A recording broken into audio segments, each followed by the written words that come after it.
உங்க சுயநலத்துக்காக உங்க குடும்பத்தினரை ரைடிலிருந்து காப்பாற்றுறதுக்காக அதிமுகவையே டெல்லியில் போய் அமித்ஷா கிட்ட அடமானம் வச்சுட்டு வந்திருக்கிறீங்க. 3 காரு 4 காருன்னு மாதிரி அமித்ஷா வீட்டு கதை தட்டின கதையை பற்றி தம்பி உதயநிதி தான் முதல்ல எடுத்து பேசினார். நீங்க என்ன சொல்றீங்க? அமித்ஷா வீட்டு கதை தட்டா என்ன தப்பு அப்படின்னு வெக்கமில்லாம கேட்குறீங்க. யாருக்காக தட்டினீங்க?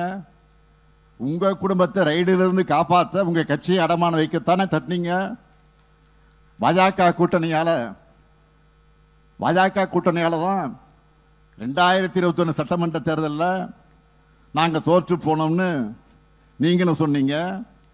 உங்க கட்சிக்காரங்களை வெளிப்படையா சொன்ன பிறகும் அதே கட்சியோடு கூட்டணி வச்சிருக்கிறீங்களா? அதுக்கு பேர் தான் குடும்ப பாசமா? உங்க குடும்பத்தை காப்பாற்ற கோடிக்கணக்கான தொண்டர்களை கொண்டிருக்கக்கூடிய இந்த கட்சியை டெல்லியோட சதுரங்க வேட்டையில சிக்கி அடமானம் வச்சிட்டீங்க. மாணவர்களின் சிந்தனைகளை வடிவமைக்க SNS, மாணவர்களின் தனித்திறமைகளை மேம்படுத்த SNS, மாணவர்களின் சாதனைகளை போற்றும் SNS Academy and International CBSE Fingerprint School, Kovai.